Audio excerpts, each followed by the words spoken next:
어떻게 됩니까? 우리 2차 전지주 이제 들어가도 되는 시점일까요? 왜냐면 이게 중요한 게 저희 이제 담당 PD가 물려 있거든요. 물려 있어요. 그러니까 저도 맞습니다. 저도 에코프로 BM 다 갖고 있었어요. 138만 원에 들어갔습니다. 근데 사실 뭐 누구도 이렇게 빠질 줄 몰랐을 거예요. 이 정도까지. 그렇군요. 어떻게 해야 됩니까? 투자를. 저는 이제 지금은 이제 이차전지는 결국 공부의 싸움 같아요. 이제 내가 어떤 배터리 기업을 선택을 할 거냐. 네. 그 중에 이제 옥석 가리기만 잘하시면 될 것 같은데.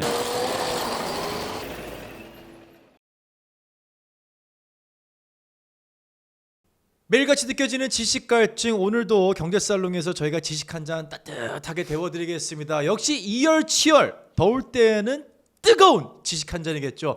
어서 오십시오. 네, 박재민입니다. 오늘은 여러분들과 함께 증권, 주식 이야기 나누면서 또 경제에 대한 감각을 높여볼까 합니다. 이제 또 소속이 바뀌었습니다. LS증권의 염승원 이사님 모셔보고 이야기 이어가겠습니다. 어서 오세요. 네, 안녕하세요. 안녕하세요. 축하드립니다. 네. 이게 LS가 렴승 약자. 아 그런가요? 그렇죠. 아닌가요? 야, 이런 해석은 또 신박한데요. 그 기존에 다니시던 회사에서 이제 이름이 좀 바뀐 네, 거죠. 이베스트 투자증권에서 이제 저희가 정식적으로 원래 3월에 LS 그룹에 편입이 됐어요. 네네. 근데 이제 이름은 이제 6월 1일부터 이제 변경이 돼서 이제 네. 이베스트는 이제 사라지게 됐습니다. 아 그렇군요. 네네네. 자 렴승증권의 염승환 이사님 자 모셔보고 이야기 나눠볼 텐데 일단은 저희가 계속해서 뭐 또 광물, 자원이라든지 뭐 화장품, 또 AI 이런 여러 섹터들을 지난 몇 주간 한번 살펴봤습니다. 한번 이제 상반기가 거의 다 지나갔으니까 한번 옛날 얘기부터 다시 해보면서 한번 상반기도 좀 정리를 해봐야 되는 시점인 것 같아요. 지난해를 사실 꼽아보면 2차 전지를 빼놓고는 얘기할 수가 없었잖아요. 뭐 올해 같은 경우는 AI지만, 근데 2차 전지가 꾸준히 지난해에 뭐 에코프로 엄청난 열풍이 있다가 최근에 좀 약세를 면치 못했었습니다. 저도 들고 있던 것들이 뭐 고점 대비 하락 수준이 아니라 이건 거의 마이너스 전환이 될 정도로 굉장히 좀 아마 메말라가는 이 잔고들을 보시는 분들이 한두 분이 아닐 것 같은데 최근에 좀 분위기가 달라지고 있어요. 네, 그러니까 지난주였죠. 지난주 들어와서 이제 갑자기 2차 전지주들이 서서히 좀 이제 분위기가 잡히더니 좀 네. 긍정적인 뉴스들이 몇 개 나오면서 어허. 뭐 급등하는 양상도 좀 일부 보였거든요. 네네. 그래서 근데 그 원인 중에 하나가 외국인들이 지금 2차 전지 업종을 조금씩 지금 좀 사고 있어요. 최근 4거래일 동안 연속해서 사는데 순매수가 들어오고 있군요. 작년에 아시겠지만 2차 전지가 이제 불을 뿜고 나서 정말 많이 빠졌는데 그때 뭐 외국인 기관도 많이 팔았거든요. 근데 계속 실적도 안 좋고 뭐 일단 기본 전기차가 예상보다 안 팔리다 보니까 좀 부진했었죠. 근데 네네. 어쨌든 이제 그 최근에 들어와선 외국인들이 뭐 LG 에너지 솔루션, 삼성 SDI, 또 에코프로 머티리얼즈 같은 이런 기업들을 일단 좀 매수를 하는 네. 그런 모습이 나왔고 또 거기다가 ECB가 금리 인하를 했잖아요. 네네네네. 근데 이제 미국도 이미 그 전부터 좀 조짐이 있었던 게 경제 지표가 안 좋으니까 이게 정말 요즘 안 좋죠. 네, 정책 맞아요. 때문에 예. 그러니까 그러다 보니까 이제 금리 인하 확률이 올라가기 시작을 한 거예요. 근데 어쨌든 금리가 내려가면 자동차 구매하기가 좀 쉽죠. 예, 그렇죠. 할부 금리가 떨어지게 되니까. 네. 그래서 전기차 그럼 하반기엔 좀 더 팔리지 않을까. 이런 이제 금리 인하 기대감까지 좀 높아지면서 좋았고 또 거기다 배터리 사용량도 어쨌든 업황이 좋지는 않은데도 전년 동기 대비해서 21.8%나 어허. 성장을 했다고 하니까 네. 특히 우리나라 기업 중에 삼성 SDI가 32.9% 성장을 기록했다고 하더라고요. 어허, 그러니까 이제 네. 한국 기업들의 또 배터리 성장이 좀 나왔고 그리고 그러니까 일본의 파나소닉이 별로 안 좋은 것 같아요. 이게 원래 삼성 SDI 항상 좀 위쪽이 있던 기업 중에 또 하나인데 네, 네, 네. 파나소닉이 생각보다 그렇게 좀 상황이 좀 최근 데이터 보면 그렇군요. 좋지 않은 것 같고 근데 어쨌든 이제 우리나라 기업들은 여기서 또 한 가지가 너무 그동안 많이 빠졌기 때문에 주가 매력도도 높아졌죠. 그러니까 뭔가 좀 재료만 나와라. 네. 이걸 기대하고 있었는데 그게 이제 공교롭게도 여러 이슈들이 좀 겹치면서 아무튼 모처럼 좀 웃었던 한 주였던 것 같아요. 그렇습니다. 아마도 이 주식이나 경제에 관심 있으신 분들은 뉴스 기사를 보셨을 겁니다. 이 유로존의 기준금리가 4.5에서 4.25로 2년 만에 변화가 있었고 이것에 대해서 미국 내에서도 조금 이제 금리가 내려가는 게 아니냐. 결국 이게 어떻게 이어지냐 하면 자동차를 살 때 전액 다 현금을 주고 일시불로 사시는 분들의 비중이 크지가 않잖아요. 네, 다 그죠. 빚을 네. 좀 내서 사는데 그러다 보면 결국 기준금리가 내려간다. 그러면 시장금리도 내려갈 가능성이 높아지고 그렇게 되면 자동차에 접근할 수 있는 이 벽이 조금 더 낮아진다라는 것. 그렇게 되면 2차 전지까지 훈풍이 올 수 있다는 해석인데 그렇다면 이걸 이제 본격적인 회복으로 저희가 받아들여도 될까요? 근데 본격 회복까지는 아직은 그 더 정도는 봐야죠. 아니고. 네. 그러니까 근데 조짐은 보이긴 하는 거죠. 네, 그러니까 네, 네. 그거 좀 정말 최악은 좀 지나갔다. 그 전에는 좋은 뉴스들도 없었어요, 사실. 계속 악재들만 나오고 그랬는데 네. 그래서 좀 최악은 지났다는 평가 있는 게 일단 첫 번째가 시진핑 주석이 공급 과잉 우려를 좀 표출을 했거든요. 네, 몇 주 네. 전부터 특히 배터리랑 태양광 콕 집어버렸어요. 여기 두 개 좀 심하다. 왜냐면 중국이 막 물량을 쏟아내니까 네, 네. 거기 그쪽의 가격이 무너지면 태양광 배터리 1등 나라가 중국이잖아요. 네, 네, 그렇죠. 그러니까 이제 거기서 가격이 무너지면 전 세계로 다 퍼져버리는 거죠. 근데 이제 좀 심한 것 같다. 뭐 이런 식의 발언 나오니까 그러면 이제 밑에 그 중국 배터리 기업들은 네. 좀 감산 들어갈 가능성이 높아요. 아하. 그럼 배터리 가격이 안정감을 찾겠죠. 그렇죠. 그리고 배터리 뭐 리튬이나 실제 리튬이나 이런 이제 양극재 가격들도 최근에 어쨌든 중국 쪽에서 좀 살아나요. 네. 그러면 이들 가격이 오르면 우리나라 기업들 실적도 결국 좋아지거든요. 그렇죠. 그러니까 이제 뭔가 그런 신호가 나왔고 두 번째 이게 좀 컸던 것 같아요. 미국의 그 전기차 판매가 호절 보였는데 제가 이제 자료 좀 갖고 와봤거든요. 보시면 네. 그날 이제 지난주였어요. 지난주에 좀 쏟아진 뉴스들인데 LG엔솔의 미국 공장에 이제 기자분들이 갔다 오셨나 봐요. 네. 근데 이제 여기 동아일보만 있던 게 아니라 다 웬만한 그 종합 언론사는 이 뉴스가 다 도배가 됐어요. 그날 아침에.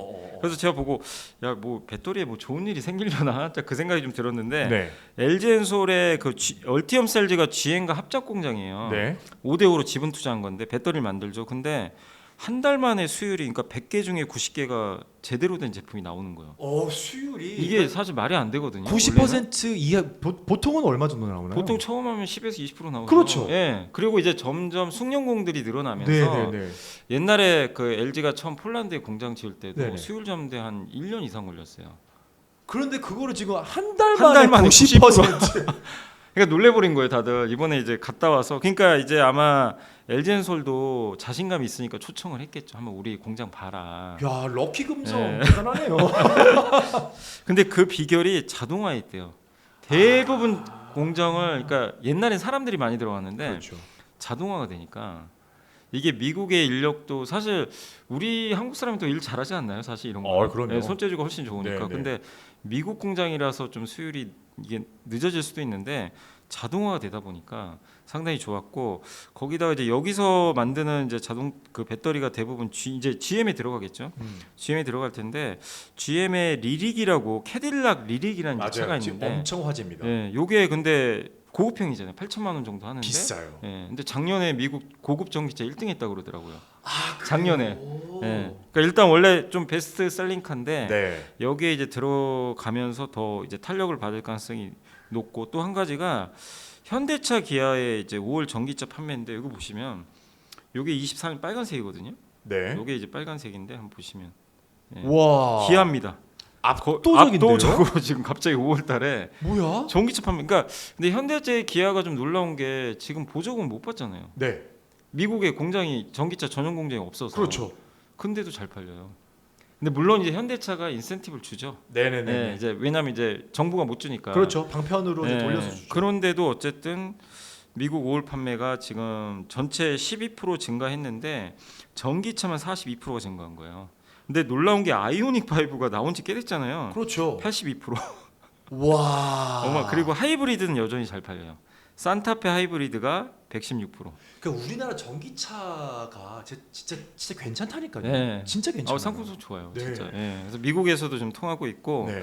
여기 현대차 미국 법인 랜디 파커 CEO도 현대차의 친환경 라인업이 전년 대비 50%나 증가하면서 큰 성공을 이어가고 있다. 근데 이렇게 전기차들이 잘 팔려야 이거 배터리들한테 당연히 좋죠. 그렇죠. 예. 거기다 이제 우리 한국 업체들한테 제일 중요한 외국 브랜드가 GM이에요. 일단 왜냐면 아까 LG도 공급을 하니까 네. GM의 메리바라 CEO도 전기차 판매 이번 5월달이 북미에서 제일 좋았다. 이렇게 또 굉장히 호평을 했고 GM이 제일 적극적이에요. 올해 강력한 성장을 전망한다. 근데 제일 지금 전기차 안 되는 회사가 포드거든요. 네. 근데 포드마저도 판매량이 증가했어요. 포드마저도 여기 보시면 전기차로 한정하면 65%나 증가한 거죠. 그러니까 네. 이 모든 데이터들이 그러니까 아쉬운 게 테슬라만 좀 부진해요. 아직. 아, 그러니까요. 네. 근데 어쨌든 테슬라를 제외하고 나머지 업체들의 지금 뭔가 선전이 나오니까 이건 우리가 생각지 않던 호재가 지금 갑자기 터져버린 거예요. 그렇죠. 네. 그러니까 이제 시장에서 배터리 이제 한번 관심을 좀 가져볼까?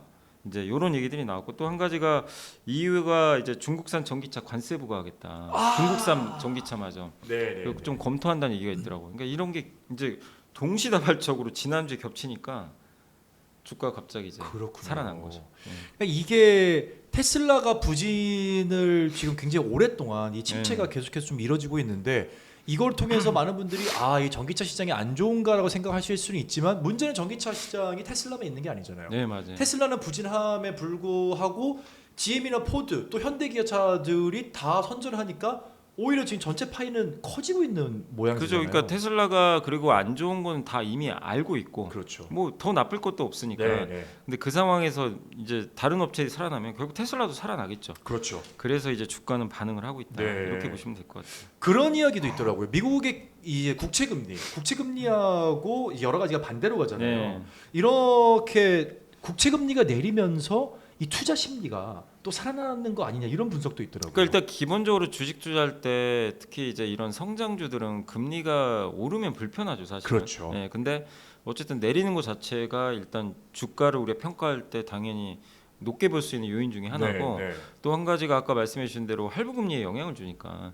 근데 이게 지금 유럽도 낮추고 미국 혼자 낮추는 게 아니잖아요. 네, 유럽 네. 낮추고 아마 우리나라도 이제 조만간 낮출 것 같고. 그렇죠. 네, 그래서 전 세계가 지난 2년간 아시겠지만 정말 혹독한 긴축 사이클이었잖아요. 네. 금리만 올라가고. 근데 이제 그게 드디어 끝났다라는 그런 이제 기대감들이 나오고 있기 때문에 이런 금리 하락은 결국 전기차 수요를 올릴 가능성이 높은 거죠. 그래서 어쨌든 지금 전기차에 대한 이제 어떤 이 매크로 환경적인 측면도 상당히 좀 우호적이고 그리고 어쨌든 또 한 가지가 지금 유가가 사실 유가가 옛날엔 그랬어요. 근데 이것도 참 그러니까 옛날하고 지금은 너무 다른 게 옛날에는 유가가 오르잖아요. 네. 전기차 같이 올라요. 주가가 옛날엔 그랬군요. 왜냐하면 유가 그랬었군요. 오르면 네. 사람들이 휘발유차 안 타겠지. 그치. 이랬어. 유가가 오르면 그렇죠. 맞아. 이제 예전엔 그랬잖아요. 당연히 이 수요가 전기차로 몰려갈 네, 것이다. 비싸니까. 그렇죠, 근데 그렇죠. 요즘에 이제 그렇게 생각하는 별로 없잖아요, 사실은. 그렇죠. 지금은 좀 네. 반드시 그거랑은 그렇게 좀, 움직이진 네. 않죠. 그리고 근데 이제 유가가 그럼 오히려 떨어지면 전기차 사람들이 덜 사나 이럴 수도 있잖아요. 근데 그런 게 아닌 게 유가가 떨어지면 오히려 이게 또 전기차한테도 긍정적인 게 네. 왜냐하면 이제 유가가 떨어지게 되면서 결국 유가는 물가를 자극시켜요. 그렇죠. 그럼 물가가 안정화되면 그 실제로 지금 미국이 금리 인하 안 했는데 지난주에 금리가 확 떨어져 버린 거예요. 네, 네. 그게 오펙 플러스 회의 끝나자마자 증산 가능성이 높아져 버린 거예요. 증산을 한다고 했구나. 예, 그러니까 이제 10월부터 실제 증산 들어가요. 이제 그래요? 자발적 감산이 줄기 시작해요. 그럼 유가가 안정화되겠죠 더. 예, 공급이 느는 거니까. 이거 반가운 소식이네요. 예, 증산은. 그러면 그 물가를 자극시킬 이유가 별로 없기 네, 때문에 네. 금리 인하하는데 문제될 게 별로 없는 거죠. 아. 그럼 결국에 우리가 금리로 해석을 하면 이 유가의 하락도 전기차한테 상당히 호재가 될 수 있다. 이렇게 봐야 될 것 같아요. 그렇구나. 왜냐하면 이런 소식 때문에 그랬구나. 왜 이 지난주 뭐 6월 5일, 6월 6일쯤 해가지고 뭐 엔비디아를 비롯해서 정말 주식이 확 분위기가 갑자기 좋았거든요. 확 탔어요. 근데 그게 이런 유가의 증산 소식하고도 좀 맞물렸다고 볼 수가 있겠군요. 근데 아까 그런 얘기 하셨잖아요. 이 중국 차에 대한 관세를 이후에서 매길 계획을 하고 있다. 근데 저 좀 궁금해지는 게 그걸 좀 짚어보면 관세가 매겨지면 중국 전기차의 유럽 진출이 좀 더 어려워지고 그렇다면 2차 전지 사업들이 좀 더 타격을 받는 거 아닌가 했는데 그렇게 해석을 하면 안 되나 보군요. 이게 그러니까 지금 유럽에는 관세가 지금 유럽의 이제 수입차, 그러니까 네. 만약 현대차 유럽에 한국에서 유럽으로 수출하면 관세 10%가 들어가요. 이거 네, 네, 누구나 네. 다 똑같죠. 네, 네. 근데 이제 EU가 중국 전기차에 지금 관세를 더 올려서 부과할 거라는 지금 얘기들이 좀 나오고 있나 봐요. 그래서 이건 홍콩 사우스 차이나 모닝 포스트가 이제 보도를 한 건데 EU 관계자가 이제 언급을 했다고 합니다. 그래서 7월 4일부터 아마 잠정 관세 부과할 가능성이 높다. 그러니까 미국이 얼마 전에 전기차 관세 4배 때려 버렸잖아요. 중국만. 네. 근데 사실은 근데 미국은 중국 전기차 거의 수입을 안 하기 때문에 사실 큰 영향은 없어요. 근데 네. 이제 유럽은 달라요. 아. 유럽은 중국이 지금 굉장히 공격적으로 지금 투자도 하고 그렇죠. 점유율도 굉장히 많이 올라갔거든요. 어허. 그러니까 우리나라 기업들이 좀 약간 피해 보는 지역이죠 지금 중국 때문에. 그렇구나. 배터리도 그렇고 그런 면에서. 워낙 싸게 팔잖아요. 네. 네. 그리고 또 중국의 우호적인 국가들도 있잖아요. 사실 뭐 독일도 중국하고 예전부터 굉장히 관계가 좋았잖아요. 네, 과거부터. 네, 그러다 네. 보니까 유럽은 규제가 그렇게 심하진 않았거든요. 네. 근데 이제 유럽에서도 이제 유럽의 업체들이 욕을 한 거죠. 나 중국 차 때문에 못 살겠다. 너무 싸게 파니까. 네, 네, 네. 뭐 전기차가 1,000만 원대니 네, 이게 네. 가격 경쟁이 될 수가 없잖아요. 그래서 여기다 이제 20% 정도 부과할 것 같다. 근데 이제 지금 시장에서 예상하는 거는 15에서 30% 정도 예상을 하는데 어이야. 이거 부과해도 이익을 낼 정도래요. 중국은. 그 정도로 그 싸게. 정도로 와. 원가가 야, 원가가 얼마예요? 얼마나 얼마예요? 예. 그러니까 이게 무서운 거죠. 그래서 나온 얘기 뭐냐면 50%까지 올려버려야 된다. 관세를. 그래야 경쟁이 되지. 네, 네. 네. 그러니까 이거 만약에 15에서 20% 한다고 해봐야 중국 기업들이 눈 하나 깜짝 하겠냐. 그치. 이런 시각도 있는 거예요. 그렇죠. 근데 어쨌든 이렇게 지금보다 올라가면 이거는 무슨 신호냐면 유럽도 미국과 같이 가겠다는 거예요. 중국 규제를 하겠다는 거잖아요. 네, 네. 유럽은 전통적으로 중국 규제에 그렇게 적극적인 나라가 적극적인 아니에요. 나라는 아니죠. 근데 어쨌든 미국 기준을 따라가는 거거든요. 음. 그러면 우리나라 기업들한테는 엄청난 호재가 될 수 있어요. 진출의 교두보가 더 넓어지는 네, 거예요. 그리고 배터리 회사들 주가 작년에부터 올해까지 빠진 이유 중에 하나도 유럽에서 우리나라 점유율이 많이 떨어져 버렸어요. 중국에 비해. 근데 그것도 역시 이제 어느 정도 막을 수가 있기 때문에 네. 일단 이게 한번 이제 지켜보자. 한 달 정도 지켜봐야 되는데 이게 결정이 되면 2차전지한테 한 번 더 바람을 불러 넣을 수 있는 좋은 재료다. 이렇게 보시면 되겠고 또 한 가지가 오늘 이제 제가 영상 찍을 때 오면서 뉴스를 보니까 그 미국에서 아마 미국 공화당에서 굉장히 반대하는 것 같아요. 그 CATL하고 네, 네, 네. 그 중국에 또 고션이라는 기업이 있거든요. 네. 그 배터리 만든 CATL은 세계 1위잖아요. 그렇죠. 근데 거기가 사실 테슬라에도 공급하잖아요. 배터리를 네. 공급하는데 그 블랙리스트에 등재할 거라는 얘기가 있어요. CATL을요? 예, 미국에 아니 속보가 뜬 거예요, 갑자기. 그래서 CATL이면 사실 진짜 우리나라 입장에선 가장 그러니까 삼성전자가 블랙리스트 간 거예요. 그렇죠. 맞죠? 넘어서야 할 경쟁 업체인데 블랙리스트에 오르는 그 정도 그런 규모의 속보가 떠서 이제 오늘 이제 여기 촬영하는 시간에 지금 CATL 주가 폭락을 하고 있어요. 지금 갑자기. 그래서 저는 이게 진짠가? 근데 어쨌든 지금 시장에서 그렇게 이게 블랙리스트 등재 가능성이 있다고. 오막 땀이 주르. 네, 그래서 그래서 저희 지금 네. PD님이 이제 핸드폰 막 꺼내가지고 CATL 주가 검색하고 네, 있는데 오늘 좀 빠지고 있어요, 실제. 근데 그렇게 되면 한국한테 굉장한 호재죠. 호재죠. 엄청난 호재죠. 예, 만약에 CATL이 그렇게 되면 미국과는 그러니까 테슬라하고도 거래를 아예 이제 못할 가능성이 높잖아요. 와 CATL이 여러분 혹시 잘 모르신다면 한번 검색을 해보시면 네. 압니다. CATL의 아성이 얼마나 네, 대단한지. 엄청난 기업이에요. 기술력의 문제가 아니라 우리가 아무리 좋은 걸 만들어도 CATL의 가격 경쟁력 그리고 심지어 네. CATL이 또 배터리도 잘 만들잖아요. 세계 지금 압도적 1위예요. 그러니까 어쨌든. 그거를 우리가 못 무너뜨리는 게 지금 우리 2차 전지의 어떻게 네. 보면 가장 큰 수건 중에 하나인데 네. 이게 좀 뭐 남의 불행이 저희의 행복이 돼서는 안 되겠지만 근데 이 치열한 2차 전지 산업에서 CATL이 이렇게 위협을 받고 있다. 아, 그 블랙리스트 그러니까 배터리가 이제 어떻게든 블랙리스트에 올라가면 이거 안보로 보는 거잖아요. 그렇죠. 어쨌든. 안보로 보는 예. 거죠. 근데 이제 아직은 미국이 결정된 건 아닌데 네. 이제 그런 보도까지 나올 정도니까 지금 어쨌든 우리나라 입장에서는 유럽도 그렇고 미국은 원래부터 했지만 네. 규제가 완화되는 게 아니라 더 강화될 조짐도 있어서 어허. 아무튼 배터리한테는 좋은 이슈들이 좀 나오고 있는 것 같아요. 그렇군요. 자, 2차 전지 쪽에 지금 근황까지 저희가 살펴봤는데 그러면 어쨌거나 2차 전지 관련 주식들은 많이 빠졌잖아요. 네. 그렇다면 2차 전지 관련 산업 자체는 지금 어떤 상황이라고 봐야 될까요? 왜냐하면 뭐 2차 전지 관련 배터리들이 들어가는 곳이 자동차에도 전기차뿐만 아니라 뭐 하이브리드도 네. 들어가고요. 이쪽 산업은 좀 어떤가요, 현황이? 그러니까 이제 보통 우리가 캐즘이라 그러거든요. 캐즘. 네, 그래서 요건 제가 준비를 안 하면 제가 그림을 한번 그려볼게요. 빨간색으로. 네. 그러니까 이게 우리가 만약에 이렇게 이제 0에서 출발해서 여기까지 목표가 한 80 정도 간다고 칠게요. 네. 뭐 나중에 전기차 80까지 갈 수도 있겠죠. 그렇죠. 지금 한 15 정도 되거든요. 전 세계. 네. 보통 15에서 20% 오면요. 무슨 일이 발생하냐면 캐즘에 한번 빠져요. 캐즘. 한번 이제 빈 공간이 생겨요. 그렇죠. 뭔가 약간 그 크레바스처럼 네. 산에 높이 올라가야 되는데 뭐가 이제 하고 빠지는 맞아요. 계곡이죠. 왜냐하면 0에서 15%까지는 누가 사냐면 얼리 어댑터. 얼리어답터. 난 전기차 한번 타보고 싶다. 네. 이런 사람들. 근데 일반 대중이 타야 되는데 그게 지금 전기차가 가기 위한 과정인데 중간에 작년부터 캐즘이 생겨버린 거예요. 일반 대중은 안 사요. 일단 비싸죠. 그렇죠. 거기다가 할부 금리도 높죠. 인프라는 아직 부족하죠. 맞아요. 대부분 그 얘기였어요. 네. 충전하기 불편하다. 네. 그리고 어쨌든 주행 거리도 아직 만족스럽지 못하다 보니까 그래서 캐즘에 빠지다 보니까 사람들이 어디로 갔냐면 하이브리드로 가버렸어요. 이 수요가. 근데 내연기관 사긴 싫고. 네. 근데 어쨌든 하이브리드 연비가 또 좋잖아요. 그렇죠. 그리고 뭐 성능이 워낙 요즘에 잘 나오다 보니까 원래는 하이브리드가 아니라 전기차가 팔려야 되는 상황인데 예상을 네. 그게 하이브리드로 가니까 배터리에 대한 이제 실망감이 커져버린 거예요. 캐즘이네. 진짜 캐즘이네. 그래서 주가가 이제 곤두박질 치게 된 거고. 네. 그렇지만 이제 결국엔 이 캐즘은 결국 극복해야 돼요. 어느 산업이든 다 있거든요.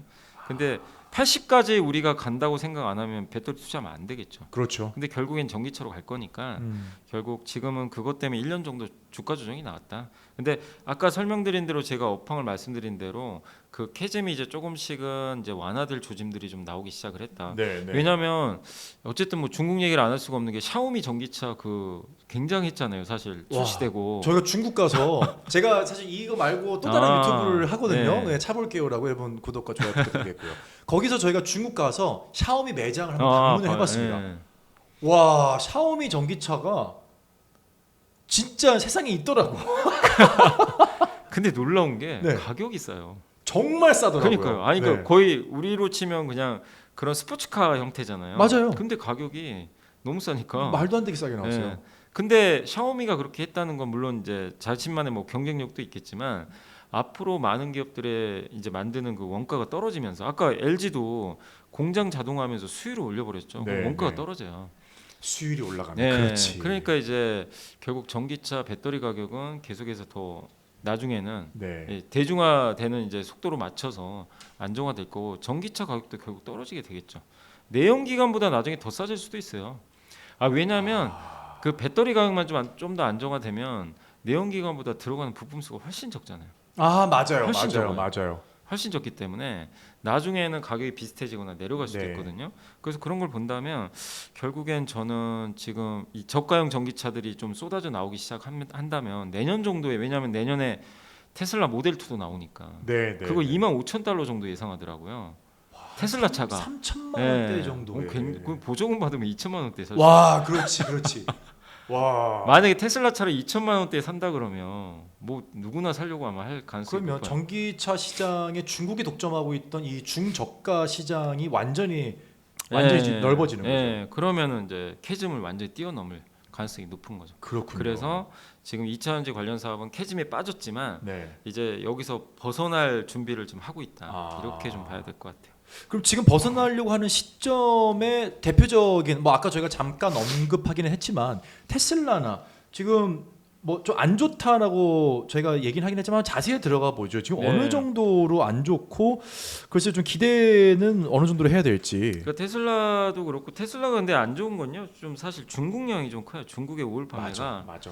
5월에도 감소했거든요. 근데 중국이 좀 안 좋은 게 아이폰도 똑같고 중국 경쟁사들이 막 치고 나가니까 다 안 좋죠 요즘. 그래서 그럼 오죽하면 뭐 진짜 미중 갈등이 있는데도 뭐 미국 정부가 뭐라고 하건 말건 간에 이 일론 머스크하고 팀쿡 CEO는 막 중국 가서 막 엄청나게 세일즈하고 왔잖아요. 되게 막 유화적인 제스처도 취하고. 근데 그만큼 중국 시장이 지금 잘 안 된다는 얘기예요. 마케팅을 적극적으로 해야 되니까. 그래서 지금 판매가 좀 안 좋고 유럽에서는 4월 판매가 15개월 만에 최저치로 갔으니까 테슬라 상황이 좀 좋은 건 아니에요 사실. 그리고 왜 테슬라가 또 안 팔리는 이유 중에 하나가 모델이 안 바뀌잖아요. 그렇죠. 그게 좀 커요 사실은. 모델 3, S, 뭐 나온 지 꽤 X, 됐죠. Y 이게 지금 언제 때? 맞아. 사이버 트럭은 또 너무 비싸고 생산량도 얼마 안 되고. 그리고 사이버 트럭은 뭐 쉽게 끌고 다닐 만한 차는 아니더라고요. 그죠. 그러기 어렵죠. 네, 대중성은 좀 떨어지죠. 그렇죠. 네.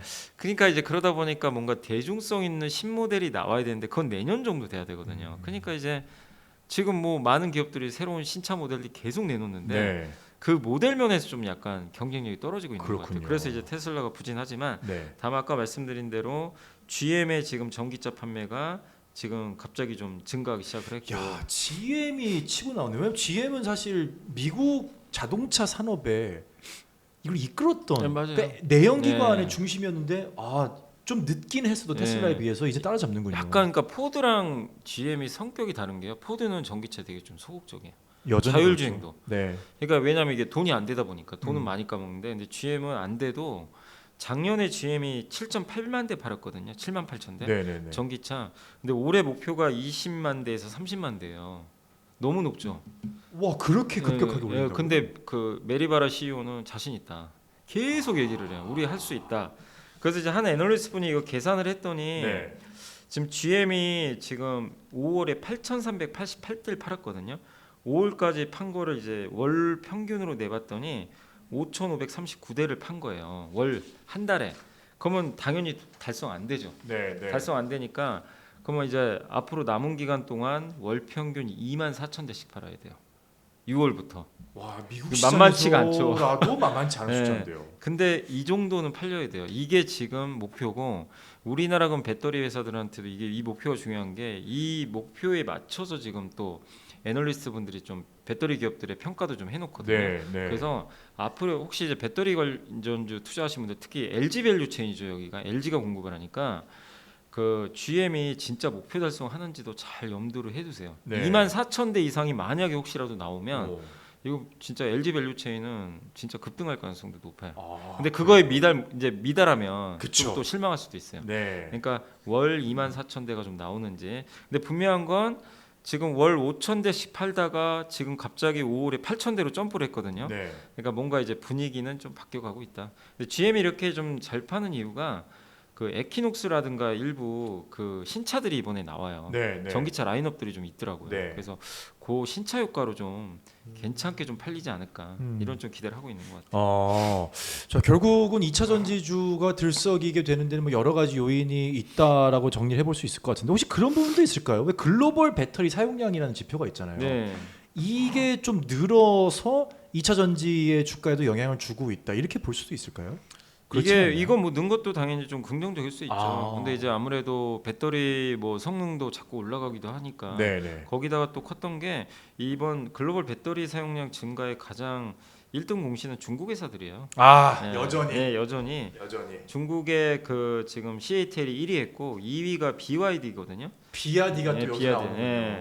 근데 이들 기업들이 워낙 또 성장률이 높다 보니까. 네. 근데 중국이 이렇게 잘 나올 수밖에 없는 게 이구환신 정책을 쓴 거예요. 그러니까 그 아시죠? 예, 이제 자동차도 중고차 팔고 네. 신차 사면 보조금 주는 거. 그렇죠. 근데 그런 것들이 이제 전기차에 해당이 되다 보니까 아마 좀 배터리 사용량이 좀 증가한 거 아닌가. 또 물론 이런 것도 있어요. 밀어내기도 있어요. 중국이 지금 어쨌든 미국에 못 파니까 어쨌든 배터리 지금 중국은 많이 생산을 해놨거든요. 그렇죠. 재고도 있고. 네, 근데 이것도 밀어내기 하는 경우도 있을 거고. 그래서 중국이 좀 했기 때문에 좀 우리나라가 주도를 했으면 좀 더 좋았겠죠. 근데 사실 이번에 배터리 그 사용량 증가를 일으킨 건 중국이니까 사실 우리나라 배터리 기업들이 이것 때문에 직접적으로 올라갔다라고 좀 보긴 좀 어려울 것 같고, 그러나 아까 말씀드린 대로 우리나라 기업 중에서 삼성 SDI가 32.9%로 제일 성장을 많이 했고요. 네.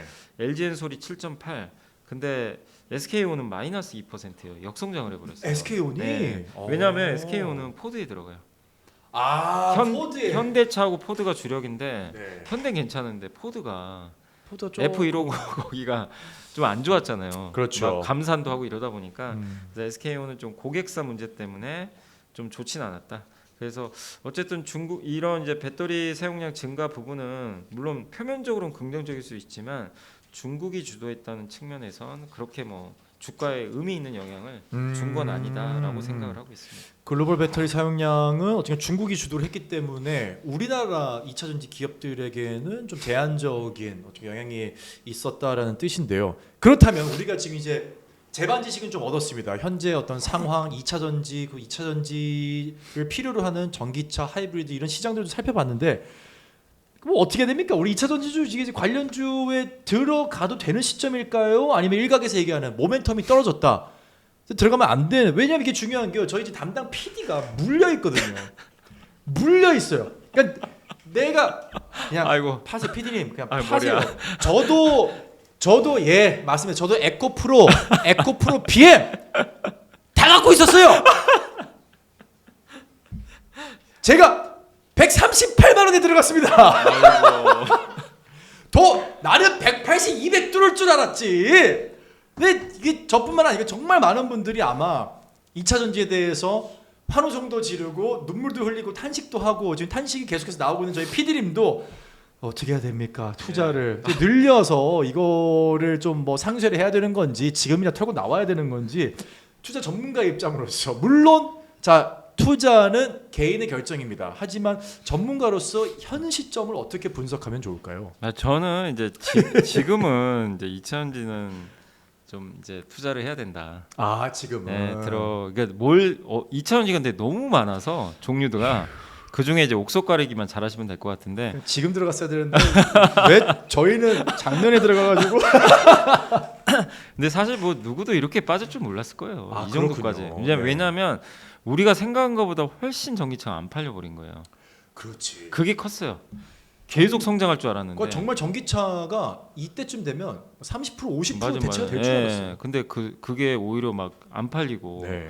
미국에서도 뭐 이슈들이 나오다 보니까 안 좋았는데 근데 일단 말씀드린 대로 다 반영이 됐고 그리고 이게 스탠리 드러켄밀리라고 되게 유명한 이제 미국의 투자자인데 이 사람이 이런 얘기를 했어요.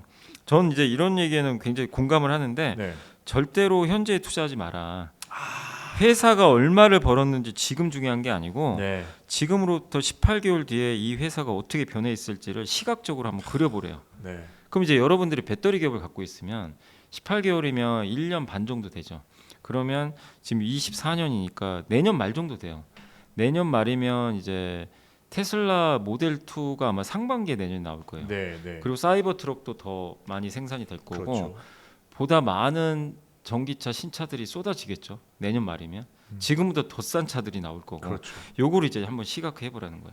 그러면 내년 말에 전기차가 만약에 그런 그림이 그려지면 지금 배터리 투자하는 거는 나쁜 선택이 아닌 거죠. 예. 그러니까 이렇게 좀 그 1년에서 1년 반 아니면 2년 정도 후를 한번 이제 머릿속에 그려보라는 거예요. 누구도 맞출 수는 없지만 근데 배터리는 어쨌든 전기차거든요.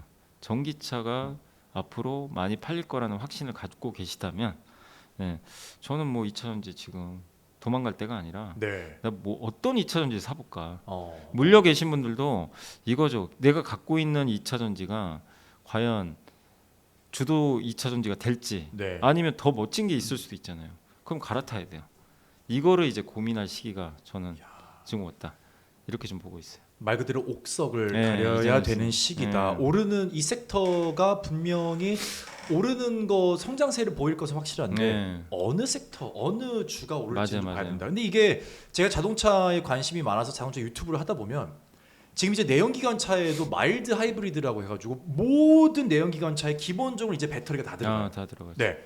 12V였던 게 이제 48V까지. 그러니까 한마디로 배터리의 사용 범위가 이제는 그 전기차뿐만 아니라 모든 차에 들어간다. 내연차, 하이브리드뿐만 아니라 이런 느낌을 지울 수가 없는데 그렇다면 글쎄요. 이거를 지금 확언하기는 좀 어렵겠지만 2차 전지가 지금은 사실 분위기가 뭔가 저쪽 아까는 좀 지켜봐야 된다라고 분명히 말씀해 주시긴 했지만 이 상황이 좀 지속될까요? 아니면 지금 좀 일시적으로 봐야 될까요? 뭔가 지금 찍고 올라가는 이 느낌이 지금은 되게 혼재돼 있어요. 여전히 일시적이다 보는 사람도 있고, 그러니까 뭐 왜냐하면 전기차 지금 올해 좀 팔렸지만 네, 네.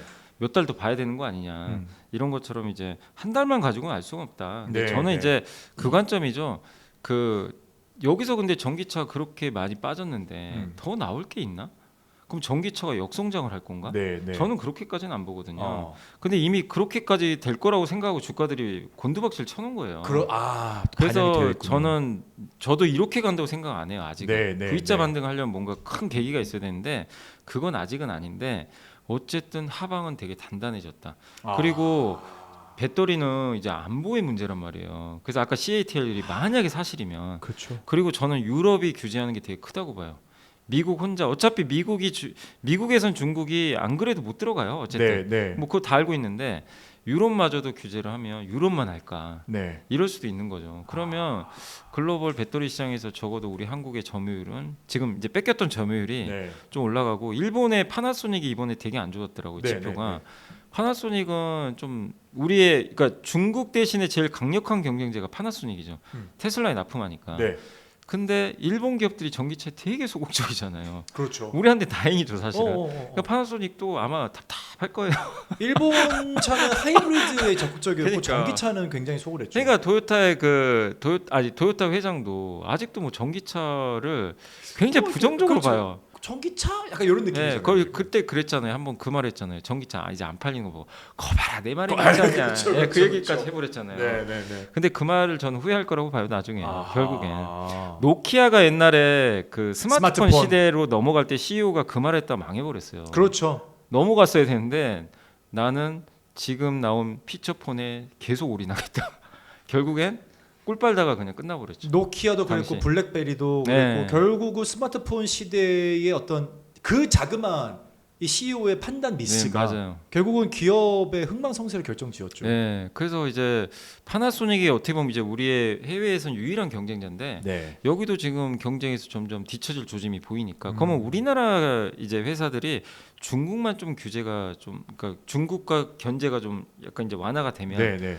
어쨌든 우리나라한테 이제 좋은 거죠. 중국과의 이제 서로 강대강 대결에서 네.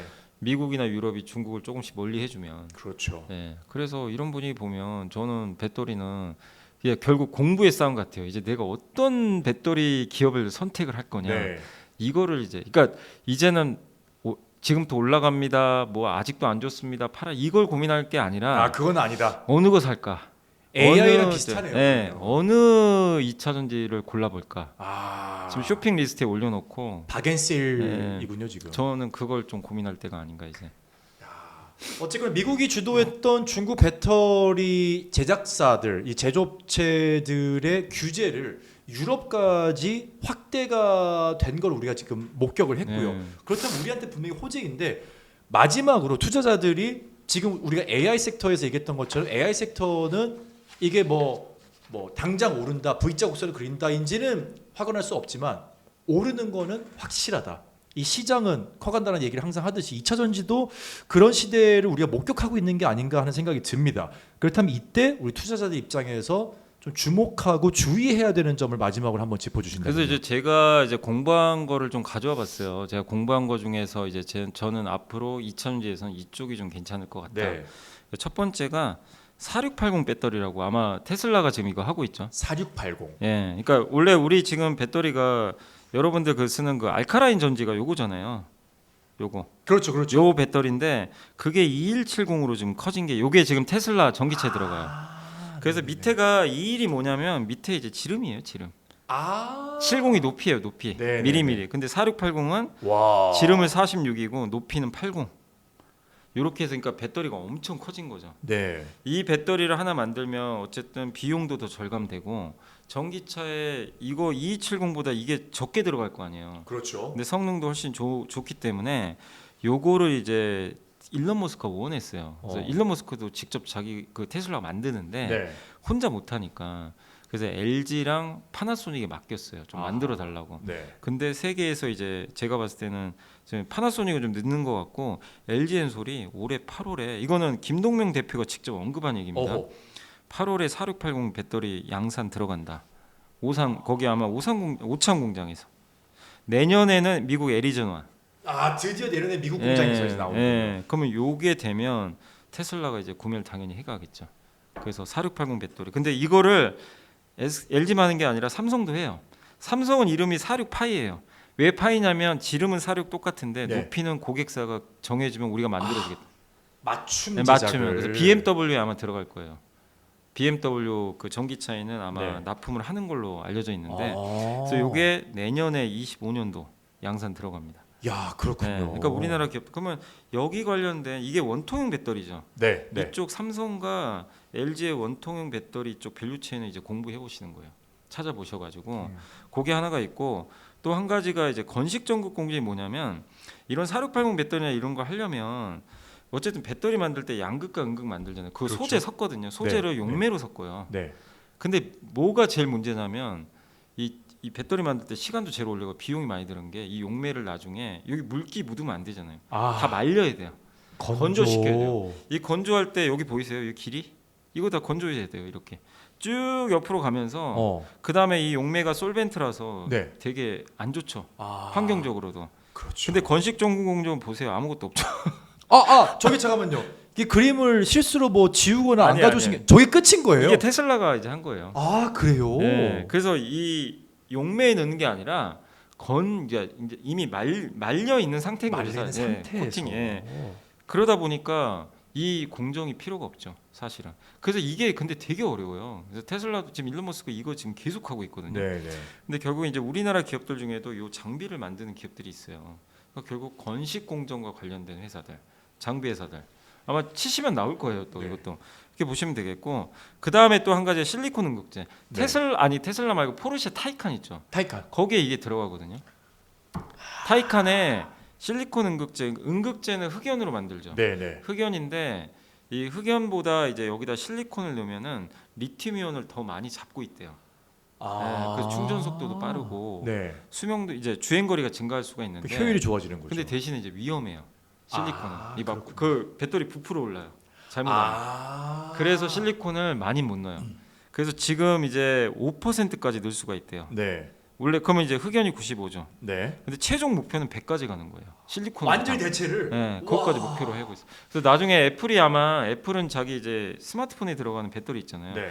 요거를 아마 이렇게 퓨어 실리콘 100%로 아마 목표로 하고 있는 것 같은데 어쨌든 지금은 5%인데 이 시장이 또 열릴 가능성이 높습니다. 핵심은 주행 거리랑 충전 시간을 단축시켜 줍니다. 네. 네. 그렇기 때문에 실리콘 응급제를 좀 넣는 거랑 안 넣는 거랑은 굉장한 차이가 있거든요.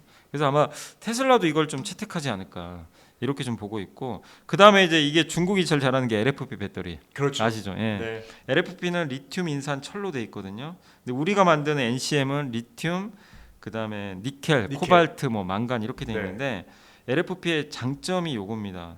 안정성이 뛰어나고 수명이 매우 높아요. 네. 근데 만들기가 좀 어렵긴 한데, 그리고 제일 중요한 게 가격이 싸요. 싸다는 예, 게 지금 예, 그게 제일 문제죠. 커요. 네. 그래서 보면 이게 중국이 만든 LFP가 양극재 가격이 16달러밖에 안 되고요. 와. 배터리 가격 82달러. 네. 근데 우리나라가 만드는 이제 좀 고사양 배터리는 133달러예요. 그러니까 여기서 가격 차가 벌어져 버리는 거예요. 그래서 우리나라도 지금 내년에 삼성 SDI도 LFP 배터리 하거든요. 내놓는다고 했죠. 그러니까 이제 한국에서는 LFP가 원래 없었어요, 사실은. 네. 밸류 체인이. 근데 이제 하기 시작해요. 이제 밸류 체인이 이제 만들어져요. 근데 이쪽으로 갈 수밖에 없는 게 저가차 만들어야 되니까. 맞아요. 그래서 LFP 배터리 관련된 기업들도 한번 보시면 좋겠고, 그 다음에 이것도 좀 알아보시면 좋은 게 원래 이 배터리 하나하나가 셀이잖아요. 네. 여기 보시다시피 셀인데 얘를 모아서 모듈로 만들어요. 그렇죠. 방어막을 치죠. 그다음에 네. 이 모듈을 또 이 모듈 여러 개를 한 번에 모아서. 합쳐서 팩으로 만들죠. 그렇죠. 예. 근데 그 중국의 CAT는 어떻게 하냐면 얘가 없어요. 중간에. 그냥 바로 팩으로 가요. 그래요. 그럼 공간 활용도가 높아져요. 네, 네, 네, 이제 네. 대신에 안정성이 좀 떨어져요. 그러겠죠. 아무래도. 왜냐면 외부 충격이. 네. 그래서 여기서 이제 한 가지 아이디어가 파우치형의 그 배터리 필름 만드는 기업들이 있거든요. 배터리 필름. 이게 주머니 모양처럼 얇아요 배터리가. 네, 네, 네. 근데 이게 외부 충격이 약해요. 근데 거기다 모듈까지 없으면 더 취약하죠. 그럼 네. 거기다가 이제 두꺼운 그 필름을 붙여줘야 돼요. 어허. 그럼 안전판 역할을 해주겠죠. 네, 네. 근데 이렇게 가는 이유가 원가도 절감되기 때문에 결국 저는 셀투팩 방식으로 갈 것 같거든요. 그럼 여기서는 이제 이런 기업들이 파우치형 배터리 필름 만드는 기업들, 이런 기업들도 원래 여기가 일본이 독점인데 네. 최근에 이건 그냥 힌트만 드리면 그 농심의 네. 농심 계열사 중에 그 회사가 있어요. 설마 그 포장지 만드는. 포장지에 들어가는 아시죠? 필름. 아시죠? 그 회사 국산화해가지고 야, 포장지 만드는 그 비슷해요 기술로 소재가. 예. 배터리까지. 예. 여러분, 농심은 더 이상 식품 회사가 아닙니다. 네. 근데 농심하고는 농심의 계열사니까. 그러니까 계열사니까 다르긴 네. 한데 이제 농심의 그러니까 식품에 들어가는 기술이 그러니까 참 이게 참 주식은 재밌는 게 예. 내 기술이 어떤 산업, 어떤 섹터에 쓰일지는 참 알 수가 없어요. 네, 맞아요. 네. 야. 그리고 이제 마지막으로 요건 뭐냐면은 이제 그 우리가 이거 여기 보면 양극재 보면 요게 보통 양극재 이렇게 되어 있거든요. 결정이 그렇죠. 여러 개죠. 네. 근데 자꾸만 충방전을 하면요. 여기에 뭐 전해액이나 이런 게 들어가서 네. 깨지게 돼요. 네, 성능이 네, 떨어져요. 네. 근데 단결정 뭐죠? 결정 하나예요. 들어갈 수가 없어요. 막혀 있는 거죠, 아예. 기본적으로. 그래서 당연히 그 배터리를 오래 쓰면 쓸수록 수명이 감소하고 기존의 그러니까 다결정은요 이렇게 성능이 떨어져요. 그렇죠. 용량이. 네. 근데 단결정이 이렇게 천천히 떨어져요. 이야. 그래서 요걸로 또 가야 돼요. 테슬라도 요걸 지금 하는데 요걸 결국 또 단결정으로. 우리나라에서도 지금 만들고 있거든요. 네, 네. 몇몇 업체들이. 그래서 단결정 업체들. 그러니까 2차 전지를 여러분들이요 그냥 이름값만 보고 투자하시면 안 되고 네.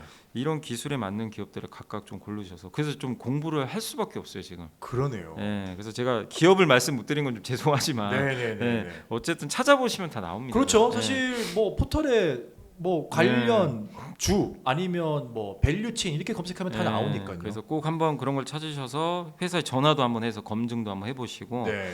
그래서 이런 기술 쪽에 관련된 기업에 자기가 투자를 해야지 그냥 아무 2차 전지에 산다고 갈 그건 아니거든요. 그렇구나. 그래서 이제 좀 그거를 한번 잘 고민할 때가 아닌가 생각을 합니다. 작년에 그렇게 갔었습니다. 작년 네, 그냥 오르는 거. 아 오늘 아무거나. 빨간색 불 들어온 거 그냥 들어갔어요. 네, 작년까지만 해도 PD님이랑 저랑 사이도 좋고 표정도 되게 좋았거든요. 아, 요즘 사이가 좀 어색합니다. 야, 2차 전지의 시대가 과연 시작이 된 걸 우리가 증명을 하고 있는 것인지 아니면 시작 전에 우리가 미리 준비를 하고 있는 것인지 어쨌거나 시대는 변하고 있고 여러분들이 공부를 조금만 하시면 분명히 좋은 소식이 들려오지 않을까 하는 기대감을 가져봅니다. 자, 대한민국의 기술력이 세계를 주름잡을 수 있는 그날이 오기를 바라면서 주주클럽 오늘 염승환 이사님과는 여기서 인사 나누도록 하겠습니다. 이사님 감사합니다. 네, 감사합니다.